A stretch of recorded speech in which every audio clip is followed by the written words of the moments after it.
Well, thank you, Conf42 Observability, for having us. Today, we're going to be having a panel around observability, the future of it, and what we can do with current tooling and what we want for the next tooling. So, to get started, I have an amazing group of panelists here. Let's get started with Adriana on introducing themselves. Who are you and what do you do? Hey, I work with Anna. My name is Adriana Vilela. We work together at ServiceNow Cloud Observability. Let's say that 5 times fast. Yeah, I'm a senior staff developer advocate, and I talk about all things observability. And I spend most of my time in the OTel end user SIG, where I am a maintainer there. How about you, Amy? I'm Amy Toby. I'm a senior principal engineer at Equinix. I've been there for 3.5 years or something like that. And I kind of started off doing OpenTelemetry there. And these days I do reliability across the org and write code and all kinds of weird stuff in between the cracks. My name is Charity Majors. I'm co-founder and CTO of Honeycomb.io, a company that does observability tooling. What an amazing group of folks that we have here from all walks of journey of observability, from end user to doing the reliability work to leading companies in this space. So the first question that we have for getting folks a little bit more adjusted to who we are, how did y'all get started on observability? Well, I was looking for a word that was not monitoring, and I looked at Wikipedia and I was like, observability. How well can you understand the inner workings of a system just by observing the outsides? That's a pretty cool idea. But like, honestly, I come from operations, and my entire career, I have hated monitoring. Like, I do not think graphically. I don't like, I've always been the person who would like bookmark other people's dashboards and graphs because while I love debugging, I do not come by this naturally. So the idea is to make more people like me able to be more like Amy. Well, I guess like it kind of starts with a long time ago in a land far, far away kind of thing, right? Like Charity, I've been doing this for 25 years and change. But I guess observability started probably around the same time Charity started saying it. But like it's stuff I'd been doing for years before. And I think that's an important point. Like this is all stuff we've been doing throughout, but we're getting better at it. So the term is relatively new in the consciousness in tech, but I think like what we're actually doing is a better version of what we used to do. So that's kind of my take on it, right? I don't remember exactly when I started using it. It was probably the first time I heard it from Charity or somebody else like that.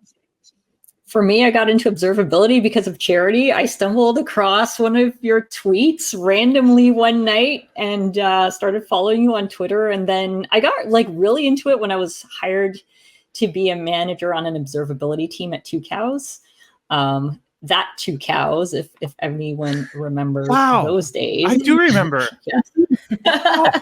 It was that 2 Cows, but they had changed their business.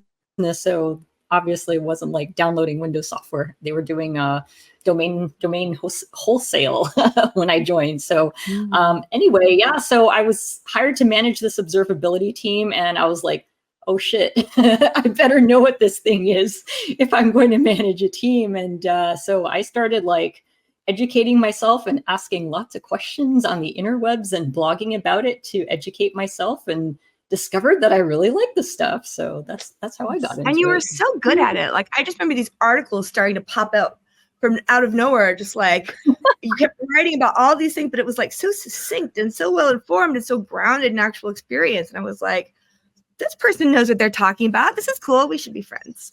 Thank you. Well, thanks for letting us know how y'all got started.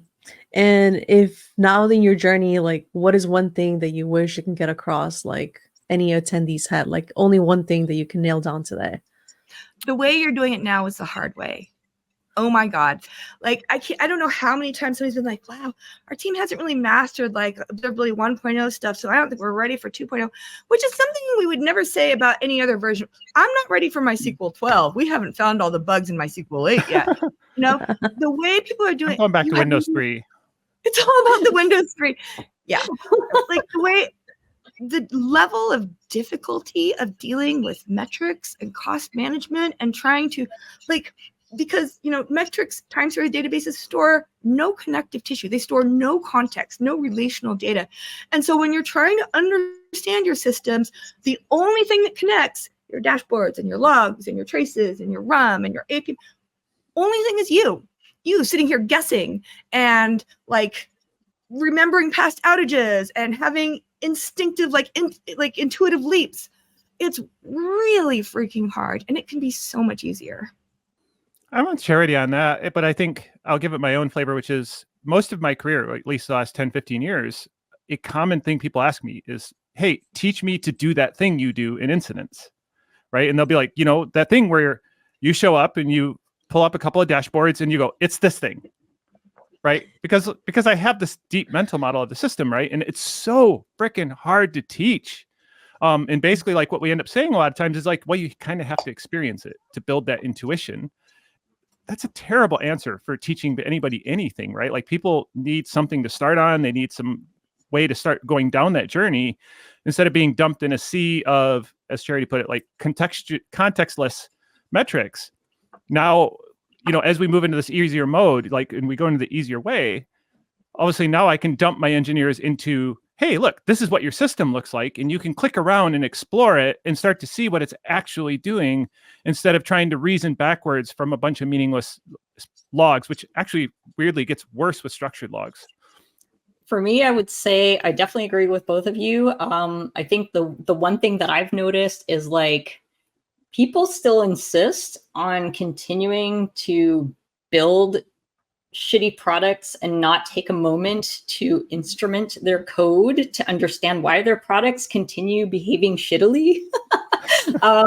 And so I think that's like the most frustrating thing that I've observed is like, the analogy I like to use is like, your house is burning down. Are you going to continue building out the bedroom because it makes no freaking sense? Okay, but my product manager said I need a bedroom feature. And that's the most thing I could be working on right now. But do you have a front door that works? Yeah, right. But the product said that's okay, right? I have to focus on the bedroom. Yeah, exactly. We need to get this new bedroom out fast. The fire is the features that we already built. Those are in the past. We never look back. Oof. That's quite fair. I heard some chatter about Observability 2.0. I had a question around where observability is headed. Would any of you like to chime in? Yeah. Like I think what's going to happen over the next few years is people are going to go through all their applications and they're going to log. And then what's going to happen though is then their CFO is going to call and say, "What happened?"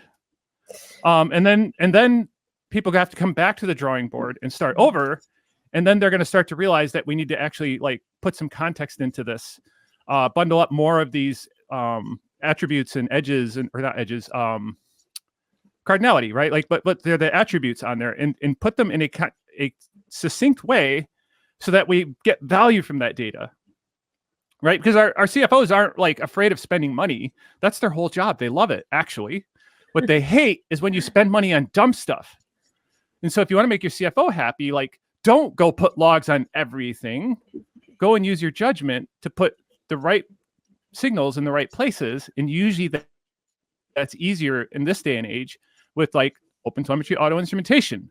So if you have auto instrumenter, you do that a few steps and now you've got high signal. So I think that's where things are going, right? Is now that we've freed these SDKs from being like vendor specific, it's no longer like vendor lock-in for me to actually integrate that with my application. I can integrate OpenTelemetry under usually the Apache license. So I don't have to worry about licensing. I don't have to worry about vendor lock-in. And so things are moving faster. The tools are getting better. The tools y'all make at ServiceNow and at Honeycomb and even the open source stuff is all improving rather rapidly over the last few years. So I think it's just going to keep growing more and more towards tracing, and hopefully we'll see a little less emphasis on metrics and logs over the next like five-ish years. Yeah, I mean, so big question. Yeah, so like the difference between Observability 1.0 and 2.0 for those who are kind of new to the space is 1.0 tools have many sources of truth, right? The traditional thing is there are three pillars: metrics, logs, and traces, which you probably know that none of us think very highly of. But in reality, like, you've got way more than three, right? You've got your APM, you've got your RUM, you've got your dashboard, you've got your logs, but you've got structured, unstructured, traces, profiling, whatever. Many sources of truth, and nothing nets them together except you. In your 2.0 world, you have a single source of truth. It's these arbitrarily wide structured, you can call them logs if you want. I'm not opposed to calling them logs. But you have the information so that you can visualize them over time as a trace. You can slice and dice them like logs. You can derive metrics from them, right? You can derive your dashboards, you can derive your SLOs. But because there's one source of truth, you can actually ask any arbitrary question of them, which means you can understand anything that's happening. And so in the near term, what this means is the most impactful thing you can probably do is wherever you've got metrics, stop sending money and engineering cycles into the money hole that is metrics. Reallocate that to logs. And where you've got logs, make sure they're structured. And where you've got structured logs, make them as wide as you can. You want to have fewer log lines, wider ones, because the wider they are, the more context you have, the more connective tissue you have, the more your ability to just instantly compute and see outliers and weird things and correlate and all this stuff, the more powerful your ability is to understand your systems in general. So while this sounds pretty complicated, I think it's actually really simple. Fewer, wider log lines. If I may add to that, because I love that. And I think it to me, I interpret it as treating all this sort of your main thing is like the event, and the event can be, made into whatever you need it to be, right? Anything can be derived from the event. Well, you can correlate on any of the attributes, right? Yeah, exactly. You have your choice at query time, what you're going to correlate on. Yeah, exactly. Your base, everything stems from this event, and then, it can be whatever. But the other thing that I wanted to mention as well is treating observability as not this afterthought. I think a lot of people have schlepped observability to the end of the SDLC, shifting it as right as possible. And we need to really start thinking of observability as a more shift left, like an integrated part of our SDLC, right? Because guess who's going to instrument the code? It's going to be the developers, but the QAs are going to take advantage of that. Who do you have to convince? Who do you have to convince? Oh, this is the trick. I mean, you don't have to convince the developers. The developers love this shit. But it's usually it's usually their leadership team that doesn't understand the value, right? It is absolutely and that's usually that. Anyway, I interrupted you. Oh no, that's fine. No, that's a very fair point. And this is somewhere where I feel like another so there's a super basic level, you've got one source of truth or many, but there's so many socio-technical factors and consequences that flow from this fundamental, the way that you arrange your data on disk change. One of them is I think that Observability 1.0 was really about how you operate your code, right? It's about how you run it. It's kind of the afterthought as you're getting ready to deploy it. Observability 2.0 is about how you develop your code, which includes operating, of course, but it's the substrate that allows you to hook up these really tight feedback loops and pick up speed. And there's so much what I think of just dark matter and software engineering. We're just why is everything so slow? Why? Because we can't see. You can't do OODA without the first O. It's just OODA. Just orient, decide, act. That's I've worked at companies like that. They haven't really done much, but being able to see what you're doing, being able to move swiftly with confidence, it's like a whole different profession when your development cycle includes production. When you look at the DORA metrics and how year over year the good teams are they're achieving liftoff, and most of us are just getting slightly worse year over year. I attribute a lot of that to the quality of your observability. I think that meshes with how I see it, right? Because a lot of why that's happening is the increasing complexity of our stacks too. Yeah. And so we got away with it before. 15 years ago, our stacks were limited to a few servers and a few services. And now you can easily have a single product that has 50, 70 services distributed across the world. And you can't grapple with the complexity like that with disparate tools anymore. good luck That's why I reading get the so lines mad. of code and understanding what it's doing anymore. Like you can't, For real. if you ever could, you really can't now. You can only understand it by including production into your core development loop. I totally agree. folks- And sorry, I was going to say No, also, go. like, this is why I get like so mad too when you have like people at companies who are like, let's continue doing dashboards the way that we used to before because it worked for me 15 years ago and it was wildly successful. Well, what they're saying though, right? Lord. What these folks are reaching for is there is a way that we've encoded what Charity's talking about, like the mental model, right? So the reason why people would often hire people like me is they'd say, hey, come in, figure out our system and build us some dashboards. And I have leaders right now that are asking for dashboards. And I'm trying to explain, I'm saying like, well, do you actually want a dashboard? Or are you asking me if the team understands their service? They're not the same, but they actually do get conflated pretty frequently. I think that's that real difference that's emerging. That's an amazing point, bringing me to my next question. Like, what are some ways that we can validate like that quality of our data? Like, we can say like, hey, we're instrumenting, we're getting all of our different like resources. We have some attributes that we can look at, but like, how do you know that the work is working? Because you're not moving very slowly. So I think this nods to another interesting thing that is sort of a characteristic of the 1.0 to 2.0 shift, which is that if all we do is stuff the same data into a faster storage engine and stuff with more, like it will be better, but will be kind of a lost opportunity because I feel like you can't run a business with metrics, right? On the business side of the house, they have had nice things for a very long time. They've had these columnar stores. You can slice and dice. You can break down and group by. You can zoom in. You can zoom out. You can ask all these fancy questions about your marketing or your click-throughs or like your sales conversions and all that stuff. It's like the cobbler's children have no shoes. It's only on the systems and application side that we're like, well, we're just going to get by on starvation rations. Thank you very much.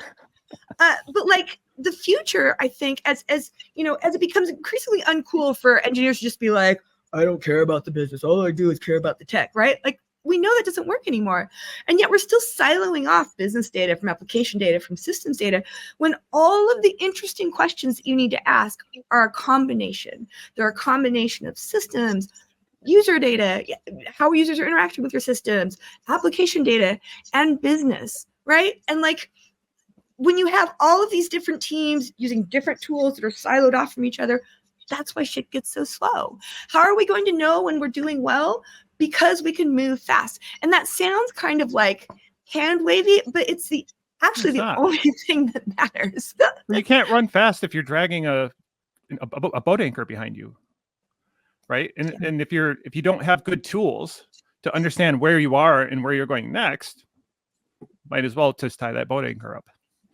And I'd say the quality of the data too, like, you know, you can instrument your code full of crap. I think, you know, a mistake that a lot of people make when they start instrumenting their code is like auto instrumentation is salvation, right? That's awesome. It's a great starting point, but like you'll learn very fast that it produces a lot of crap that you don't need. And now you have to wade through the crap. And I think when you get to the point in your instrumentation where like, say you write your code, you hand it over to QA.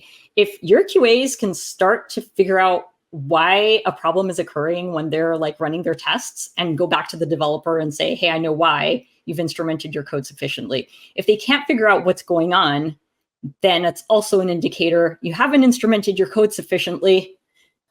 So we can actually like help to improve the process earlier on before it gets to our SREs, you know, before they're like, what's going on? I don't know what's going on. Yeah, and well, post QA, right? Like where you want to be is you want that observability loop.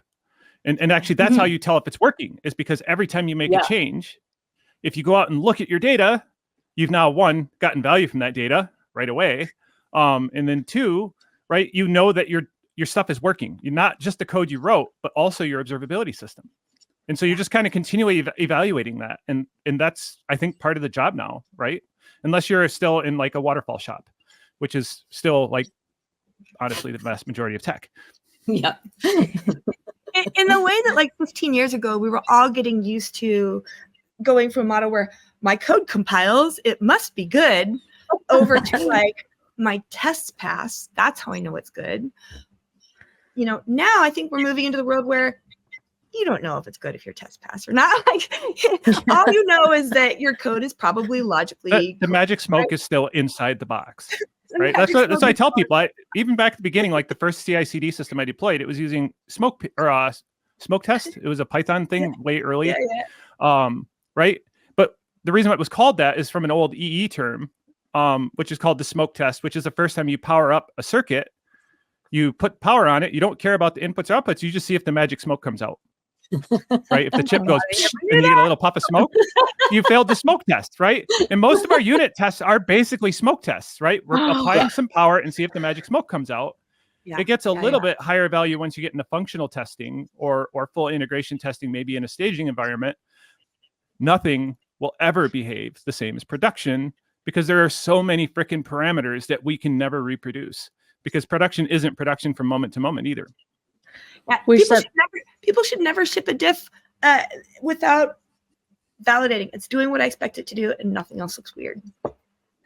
Do y'all have some tips for folks to get comfortable, like on that data that they're observing, like just to get more comfortable looking around at it, or like apart from doing the iteration of like, I'm going to go instrument something as I'm coding, see it shows up, but like, how do you actually understand what that is and like how that plays into like the bigger mental model of a system? Look at it. That's I'm really gonna all it takes. Yeah, I was going to say, I have a product feature I use, which is every once in a while I go into our Honeycomb and I go into the searches everybody else has run, and I go snoop in on their searches. And so I can see like what other people are looking at. And then often I'll be like, ooh, that one's interesting. Like, what problem are they working on? And I'll DM them later if it's really interesting, be like, hey, what was that? But that's one of my favorites right there. It's like, because I can see what other teams are doing too. Yeah. I mean, so much of this is about knowing what good looks like. And, you know, this is why I always pair, is it doing what I expect it to do? And does anything else look weird? And there's something that's irreducible about that, you know, because you don't know what you don't know. But if you make a practice of looking at this, you'll start to know if there's something that you don't know there. And this is where, like, I feel like another of the shifts from 1.0 to 2.0 is a shift from known unknowns to unknown unknowns, which parallels the shift from going from all of your aggregating at right time, where you're like, okay, future me is only ever going to want to ask these questions, so I'm defining them now and collecting that data, to Future a world me where is you're like, very average. I don't know what's going to happen, right? So I'm just going to collect the telemetry I can. I'm going to store the raw results, and I'm going to have the ability to slice and dice and break down and group by and explore and zoom in and zoom out and all this other stuff, because you don't know what you don't know. And so much of debugging boils down to this very simple loop, which is, here's the thing I care about. Why? Why do I care about it? Which means, how is it different from everything that I don't care about it? One other thing that I would add to this is like, it happened to me as like an aha moment. I was, I think I added something to the open telemetry demo, the community demo. And I'm like, how do I know what's going on? I'm like, wait, I can instrument it. And I think like, if you can instrument your code and then use whatever observability backend to understand what's going on, then I think that's already like, you know, like developers should get into the habit of debugging their own code by using the instrumentation that it's to their code. Yep. Which I think that right? Like the ultimate answer here is like, it's just like playing piano or playing any music instrument or really any kind of detailed skill, right? You have to do the thing to get good at the thing. It's neuroplasticity, right? Like your brain builds that ability to reason and make the intuitional jumps by doing the practice. And the other neat thing about this though is like, when I say it that way to a lot of people, it sounds like, oh my God, it's going to take as long as learning the piano. But the good news is it doesn't, because you can learn the piano. Most people can if you play for 10 minutes a day. If you just do it every day, right? And so that's where I think for developers who want to get really good at their jobs, and I don't mean just observability, but their job in general, if they're getting in, looking at their metrics, looking at their traces every day that they're working, or at least once a week would be a huge improvement for a lot of folks, right? They'll get that practice, the practice of reasoning, right? It's not about the fingers. It's about like your thought process and burning that in. And to me, this is what defines a senior engineer. someone who can follow and understand their code in the real world environment. And it's not as hard as with the right tools. It's another like shift from 1.0 to 2.0, I think, is shifting from tools where like the substrate was low level hardware counters. Like, here's how many kinds of RAM we have. Here's the CPUs we have. Okay, cool. Kid, you just ship some code. Tell me whether it's working or not. It's like, I don't think that's actually reasonable. But like when you have tooling for software engineers, it speaks in the language of endpoints, APIs, and functions and variables, then you should be able to understand whether or not your code is working. Absolutely. I love that topic too. Of just like getting them more comfortable and like changing that developer mindset. Like I know so many people that just code in the dark room and they never like figure out how it actually translates to. We like figuring things out. We like understanding things. We like solving the puzzle. We like doing a good job. I feel like you have to punish people so much to shake that curiosity out of them, that it's such a pity whenever you see that. You're like, oh honey, what happened to you? Right? Because we naturally want this stuff. It gives us great dopamine hits. It's like, I found it. Oh, I fixed it. People are using this. Like, there's nothing better in the world. Well, I'm gonna jump gears for us. I have some questions around buzzwords and like new trends. How is the AI movement helping or not helping people in their observability journey? Oh, that's a tough one. What are the first spicy takes on this? I think I would say that I think like, should I go? Did we all? I'll go. Flaky, I was going to say, yeah. Sorry. Network lag. Okay, you can start, Adriana. I was going to say a lot. Sorry. Again, am I choppy? Yeah. Oh my God. So sorry. Editing. I was going to say, I think a lot of people like pin AI as a salvation. And we got to like chill.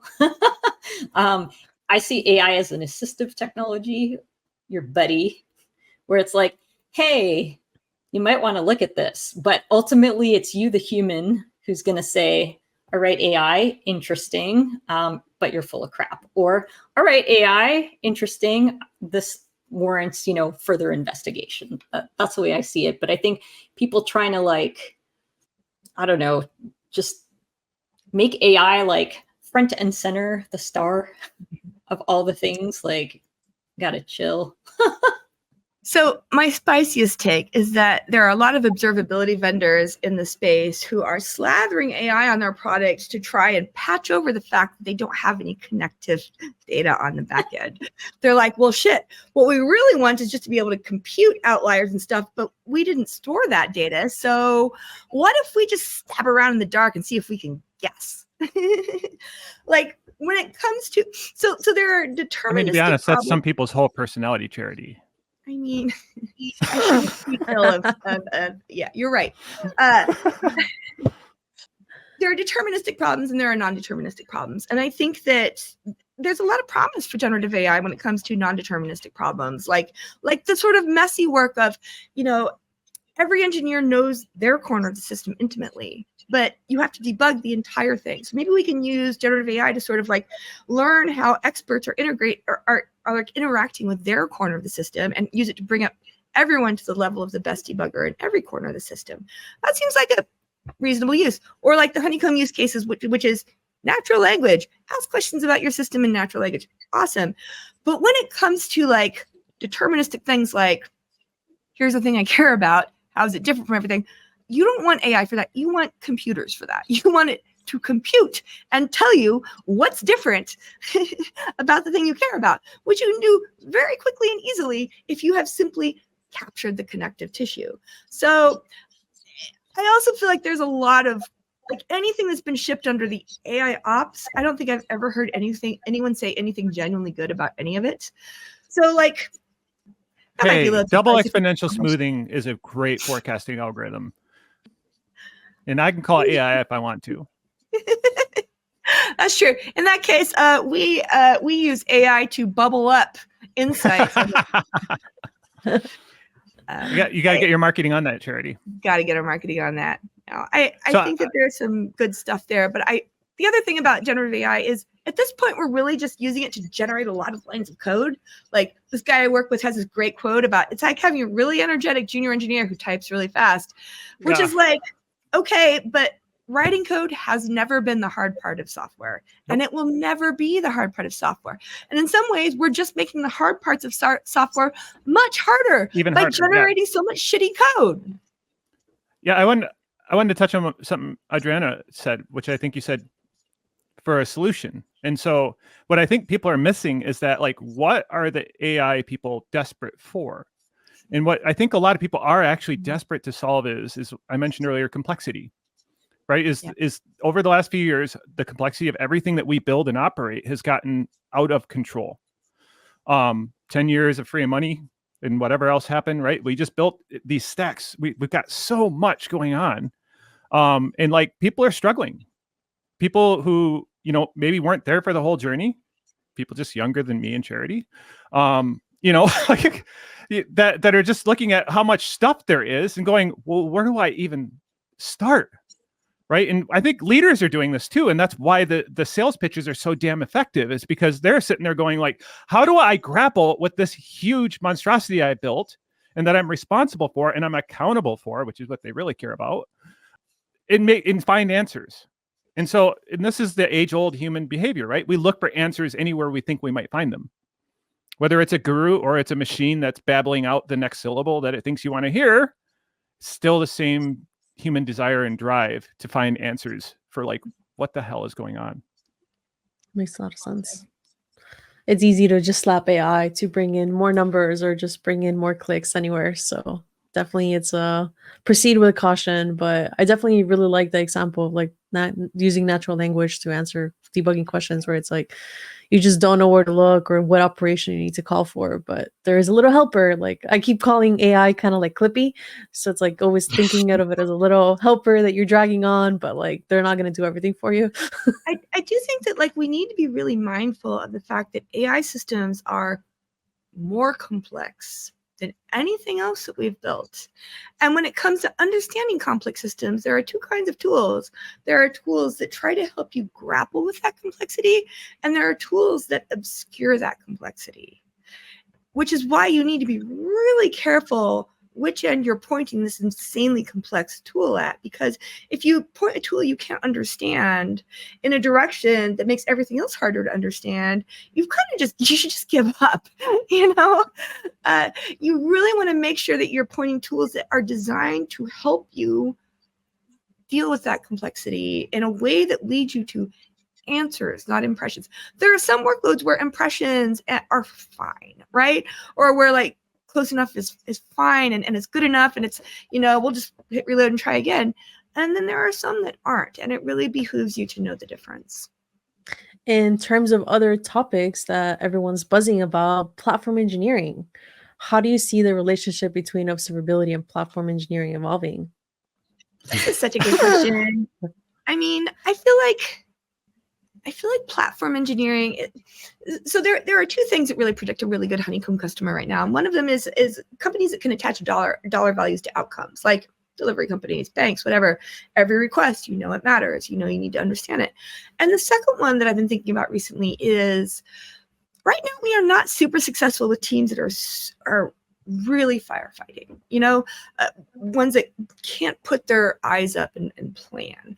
Over the long term, we certainly hope to be able to help those teams. But right now, the teams that tend to be really successful with Honeycomb are the ones who, a lot of them are on the vanguard of the platform engineering thing, because they have enough of an ability to get their head up to see what's coming, which is even more complexity, and to try and grapple with the complexity they've got, and the platform engineering, like the real innovation that platform engineering has brought is the principles of product and design based development to infrastructure, and the idea that, okay, we're putting software engineers on call for their code now. Someone needs to support them in making that a tractable problem. And so your customer is, internally other engineers. It's not customers out there.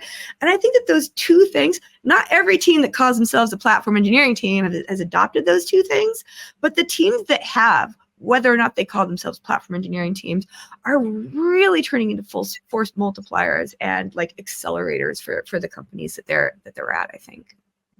I have a different theory why that's working so well. Is my favorite thing to tell people about what's missing from the Google SRE book, because people come to me all the time. They're like, I've been trying to do SRE for years. Like, why isn't it working?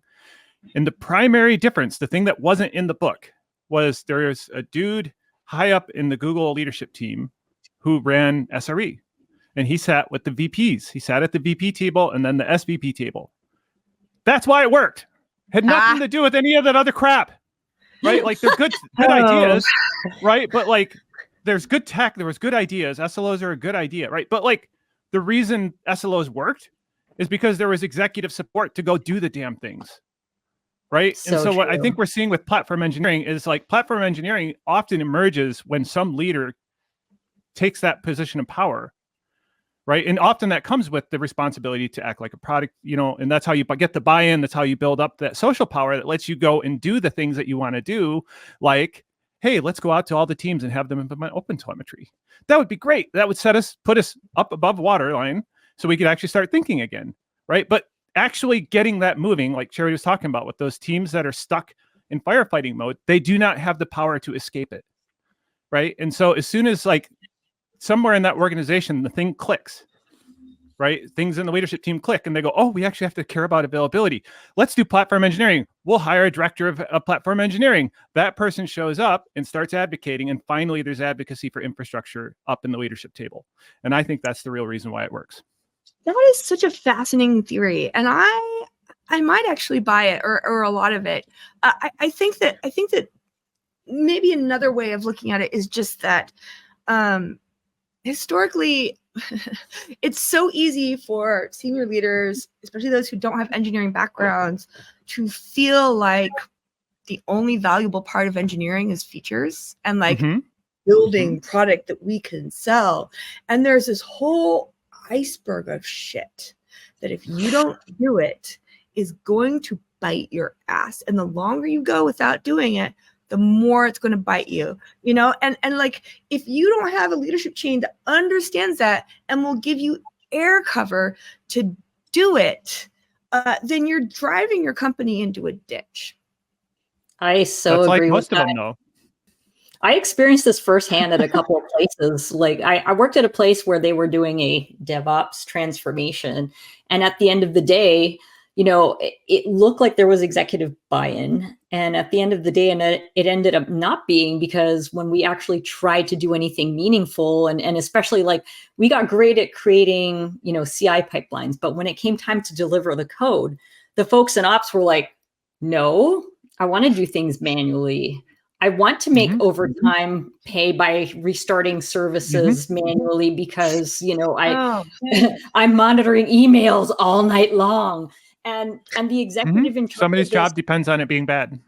Exactly. And so the executive in charge of this transformation was more worried about like protecting her employees' feelings and actually executing the change. And so exactly. And it was, you know, they're still kind of stuck as a result. But this isn't an isolated story. I mean, you see that so much across our industry.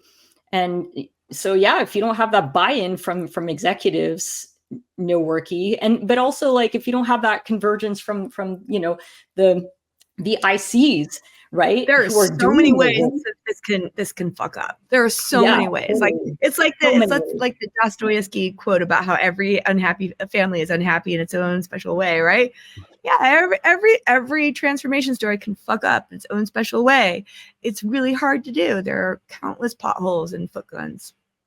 The other one, the DevOps transformations, particularly I've seen run up against, is often we sell the program and the transformation on, hey, you will get higher velocity out the end. And so people are like, ooh, I like higher velocity. That means more features, right? So they don't actually understand the total cost, like Charity was saying, right? Where there's this under the water, all this work that has to be done before you get that velocity. And in the meantime, nobody's willing to give up the predictability of waterfall model. Well, that brings us very close to time. And for the last question that I have, I was going to see what advice y'all have for senior leaders that are starting on their observability journey. especially with that buy-in. Like, how do you be the leader that is a champion for observability and like really empower your team to do it? I want to end on an optimistic note, which is that this can be done. And in fact, like one of the reasons it's been challenging at Honeycomb is that it can be done by people from so many different, like we've seen this championed by VPs and CTOs and directors and managers and principal engineers and staff engineers and senior engineers and intermediate engineers, people who, you know, on the IC side who are willing to just like roll up their sleeves, go prove people wrong, build something, try it, get buy-in by, you know, elbow grease, because the good part is it fucking works. And it's not that complicated, and it pays off fast. And there are people out there who are really excited about it who will help you, you know? And so like, well, this can sound really scary and demoralizing and everything. It's not like one of those things that takes 2 or 3 years before you see sunlight. It's like next week in some cases, you know? It's like, you know, and the better your observability get, the easier everything gets. The easier it is to start shortening your pipeline, to start making your tests run faster, to start, you know, to like it is that sort of dark matter that like glues the universe together. And the better your observability is, it's a prerequisite and a dependency for everything else you want to do. So if you're someone who's like wants to make a huge impact, wants to leave your mark on a company, wants to build a career, I can't honestly think of a better, like more dependable place to start, to just like start knocking off wins. I guess my advice would be is, you know, well, I already said my thing about platform engineering, right? So you need to empower the people running your infrastructure somehow to get their voice to the table so that you understand like why these things matter and why and how your customers are suffering. Because that's ultimately what happens when we don't pay attention to these things, is our customers have a bad time. And then I guess in the business world, like what we really care about is attrition, right? But like if you want to bring back the attrition or just maybe have a delightful customer experience, and then all this stuff that we just talked about matters a lot. And the place to start, and this worked for me, like that's what I've done at Equinix, is put OpenTelemetry in everything. And you can pick the rest of the tools later. That's the beauty of it, right? You can lay it into all the code, leave it inert even, and you can turn it on when you're ready for it, right? So you don't have to do it all at once. It's not like a 2-year project to roll out OpenTelemetry. It's pick a service, instrument it, point it at something, see what it looks like, do another service, right? And you can chew this off, and it's not that hard to break down from an engineering standpoint. So the hardest part is that first service, and so just go do it. Totally agree. I would also add, like, be the squeaky wheel. Nag them to death. Nag your leadership, nag your fellow engineers, and just show them the value of observability, honestly. Because and if they don't get it, you want to work there anyway, right? Yeah, exactly. Yeah, I completely agree. The other thing I would add is, like, let's instrument our pipelines, our CI/CD pipelines as well. Ooh, yeah. They should get some TLC. I wrote a tool for that, by the way. Oh, you do? Oh, yeah, you do. Yeah. You do. You definitely do. Yeah, because I mean, those if your CI/CD pipeline is broken, then your code delivery velocity stoppeth. You know, the last time we did this panel, you asked the same question at the very end, and which I love. It's a great question to end on. And I think that time I said, raise your expectations, raise your standards. Things can be so much better. Like, and I also want to point out that still holds true. Like, software can be such a magical, rewarding, fun. Like, we get paid to solve puzzles all day, and if you're not enjoying yourself, something is wrong. And if you're working for a company that makes you miserable, maybe leave it. If you're working on a stack that is really frustrating to work with, maybe instrument it, because it's really a smell. It shouldn't be awful. I love that little nice wisdom. Like, make it better. Yeah. Well, with that, we would love to thank all of our attendees for coming out to our panel. Hopefully you got to learn a little bit more about observability and how you can take this into your journey, your organization, and embark on Observability 2.0 with us. With that, thank you very much to all of our panelists for coming here today. Thank you, Charity, Amy, and Adriana. With that, we'll see you next time. Find us online.